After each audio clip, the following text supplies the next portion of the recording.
ರಾಮ ಮಂದಿರದಲ್ಲಿ ಮೊದಲ ದಿನವೇ ಜನಪ್ರವಾಹ ಹರಿದು ಬಂದಿದೆ. ನಿನ್ನೆ ಒಂದೇ ದಿನ 6 ಲಕ್ಷ ಭಕ್ತಾದಿಗಳು ಬಾಲರಾಮನ ದರ್ಶನ ಪಡೆದಿದ್ದಾರೆ. ಆದರೆ ಒಮ್ಮೆಲೆ ಭಕ್ತ ಸಾಗರ ಮುಗಿಬಿದ್ದಿದ್ದರಿಂದ ನೂಕುನುಗ್ಗಲು ಉಂಟಾಗಿ ಕೆಲವರು ಅಸ್ವಸ್ಥಗೊಂಡಿದ್ದಾರೆ. ಈ ನಡುವೆ ಅಯೋಧ್ಯೆಗೆ ಆಗಮಿಸಿದಂತ ಸಿಎಂ ಅಧಿಕಾರಿಗಳನ್ನ ತರಾಟೆಗೆ ತೆಗೆದುಕೊಂಡಿದ್ದಾರೆ. ಇಂದು ಕೂಡ ಭಕ್ತ ಸಾಗರವೇ ಹರಿದು ಬರುವ ನಿರೀಕ್ಷೆ ಇದೆ. ಪ್ರವಾಹ, ರಾಮ ಭಕ್ತರ ಪ್ರವಾಹ. ಅಯೋಧ್ಯೆಯ ರಾಮ ಮಂದಿರಕ್ಕೆ ನುಗ್ಗಿ ಬಂದ ಲಕ್ಷ ಲಕ್ಷ ಭಕ್ತ ಸಾಗರ.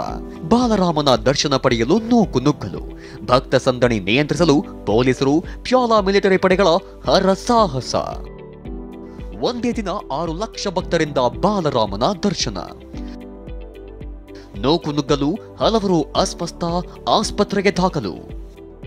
ಸೋಮವಾರವಷ್ಟೇ ಶತಮಾನಗಳ ರಾಮ ಮಂದಿರ ಕನಸು ನನಸಾಗಿದೆ. ಕೋಟ್ಯಾನುಕೋಟಿ ಭಕ್ತರ ಪಾಲಿನ ರಾಮಲಲ್ಲ ಅಯೋಧ್ಯೆಯ ಭವ್ಯ ಮಂದಿರದಲ್ಲಿ ವಿರಾಜಮಾನವಾಗಿದ್ದಾನೆ. ಉದ್ಘಾಟನೆಯಾದ ಮರುದಿನವೇ ಭಕ್ತ ಕೋಟಿ ರಾಮನ ದರ್ಶನಕ್ಕೆ ದಾಂಗುಡಿಗಿಟ್ಟಿದೆ. ನಿನ್ನೆ ಬೆಳಗ್ಗೆಯಿಂದಲೇ ಸಹಸ್ರ ಸಂಖ್ಯೆಯಲ್ಲಿ ಭಕ್ತರು ಹರಿದು ಬಂದಿದ್ರು. ಕೊರೆಯುವ ಚಳಿ ಮಧ್ಯೆಯೂ ಸರಯೂ ನದಿಯಲ್ಲಿ ಪುಣ್ಯ ಸ್ನಾನ ಮಾಡಿ ರಾಮನ ದರ್ಶನಕ್ಕೆ ನಿಮ್ಮ ಉಬ್ಬಿದ ರಕ್ತನಾಳಗಳ ಸಮಸ್ಯೆಗೆ ಎವಿಸ್ ಆಸ್ಪತ್ರೆಯಲ್ಲಿ ಕೇವಲ 30 ನಿಮಿಷದ ಲೇಸರ್ ಚಿಕಿತ್ಸೆಯೊಂದಿಗೆ ಮುಕ್ತಿ ಹೊಂದಬಹುದು. ಹೆಚ್ಚಿನ ವಿವರಗಳಿಗಾಗಿ ಸಂಪರ್ಕಿಸಿ 8088837300. ಹಾಲು ಗಟ್ಟಿ ನಿಂತಿದ್ರು. ನಿನ್ನೆ ಬೆಳಗ್ಗೆಯಿಂದ ಸಂಜೆಯವರೆಗೂ ಸರಿಸುಮಾರು 6 ಲಕ್ಷ ಜನ ದರ್ಶನ ಪಡೆದಿದ್ದಾರೆ ಎನ್ನಲಾಗಿದೆ.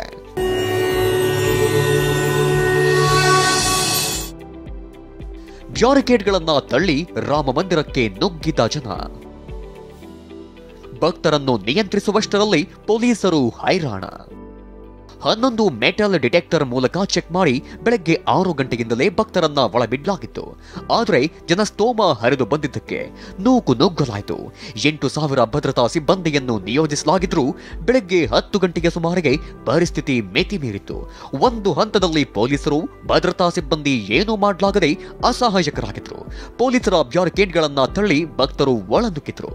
ಈ ನೂಕುನುಗ್ಗಲಿನಲ್ಲಿ ಹಲವರಿಗೆ ಸಣ್ಣ ಪುಟ್ಟ ಗಾಯಗಳಾಗಿದ್ವು. ಕೆಲವರು ಅಸ್ವಸ್ಥಗೊಂಡು ಕೋಸಿದು ಬಿದ್ದಿದ್ರು. ಕೂಡಲೇ ಅಲ್ಲಿನ ಸಿಬ್ಬಂದಿ ಅಂಥವರನ್ನ ಆಸ್ಪತ್ರೆಗೆ ಸೇರಿಸಿದ್ದಾರೆ. ಕೊನೆಗೆ ಅಯೋಧ್ಯೆ ಜಿಲ್ಲಾಡಳಿತ ಹೆಚ್ಚುವರಿ ಭದ್ರತಾ ಪಡೆಗಳನ್ನ ಸ್ಥಳಕ್ಕೆ ಕರೆಸಿಕೊಂಡು ಪರಿಸ್ಥಿತಿಯನ್ನ ಹತೋಟಿಗೆ ತರುವ ಪ್ರಯತ್ನ ಮಾಡಿತು. ಒಂದು ಹಂತದಲ್ಲಿ ತಾತ್ಕಾಲಿಕವಾಗಿ ದರ್ಶನವನ್ನು ಬಂದ್ ಮಾಡಲಾಗಿತ್ತು. ಖುದ್ದು ಉತ್ತರ ಪ್ರದೇಶ ಸರ್ಕಾರದ ಪ್ರಧಾನ ಕಾರ್ಯದರ್ಶಿ ಸಂಜಯ್ ಪ್ರಸಾದ್ ಹಾಗೂ ಕಾನೂನು ಮತ್ತು ಸುವ್ಯವಸ್ಥೆ ಡಿಜಿ ಪ್ರಶಾಂತ್ ಕುಮಾರ್ ಗರ್ಭಗುಡಿಯ ಬಳಿ ನಿಂತು ಭಕ್ತರನ್ನ ನಿಯಂತ್ರಿಸಿದ್ರು. ಪರಿಸ್ಥಿತಿ ಅವಲೋಕಿಸಿದ ಸಿಎಂ ಯೋಗಿ ಅಧಿಕಾರಿಗಳಿಗೆ ತರಾಟೆ. ಭಕ್ತರ ದಟ್ಟಣೆಯಿಂದ ನೂಕುನುಗ್ಗಲು ವಿಚಾರ ಗೊತ್ತಾಗ್ತಿದ್ದಂತೆ ರಾಮ ಮಂದಿರಕ್ಕೆ ಸಿಎಂ ಯೋಗಿ ಆದಿತ್ಯನಾಥ್ ಆಗಮಿಸಿದ್ರು. ಸ್ಥಳದಲ್ಲಿ ಪರಿಸ್ಥಿತಿ ಅವಲೋಕಿಸಿದ್ರು. ವೈಮಾನಿಕ ಸಮೀಕ್ಷೆ ಕೈಗೊಂಡ್ರು. ಜನದಟ್ಟಣೆ ನಿಭಾಯಿಸುವಲ್ಲಿ ಅಯೋಧ್ಯೆ ಜಿಲ್ಲಾಡಳಿತ ವಿಫಲವಾಗಿದೆ ಎಂದು ಅಸಮಾಧಾನ ಹೊರಹಾಕಿದ್ರು. ಭಕ್ತರ ಸುಗಮ ದರ್ಶನಕ್ಕಾಗಿ ಸೂಕ್ತ ಕ್ರಮ ಕೈಗೊಳ್ಳುವಂತೆ ತಾಕೀತು ಮಾಡಿದ್ರು. ಶ್ರೀರಾಮನಿಗೆ ನಿತ್ಯ 6 ಬಾರಿ ಪೂಜೆ, 6 ಬಾರಿ ಆರತಿ. ಅಯೋಧ್ಯೆ ಶ್ರೀರಾಮನ ದರ್ಶನಕ್ಕೆ ಸಮಯವನ್ನ ನಿಗದಿ ಮಾಡಲಾಗಿದೆ.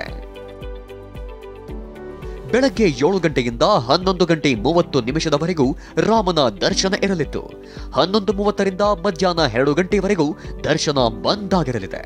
ಬಳಿಕ ಮಧ್ಯಾಹ್ನ 2 ಗಂಟೆಯಿಂದ ಸಂಜೆ 7 ಗಂಟೆವರೆಗೂ ಮತ್ತೆ 2ನೇ ಅವಧಿಗೆ ದರ್ಶನ ನಡೆಯಲಿದೆ. ಹೀಗೆ 2 ಅವಧಿಯನ್ನ ದರ್ಶನ ನೀಡುವ ರಾಮನಿಗೆ ನಿತ್ಯ 6 ಬಾರಿ ಪೂಜೆ ಮತ್ತು ಆರತಿ ಸೇವೆ ನಡೆಯಲಿದೆ.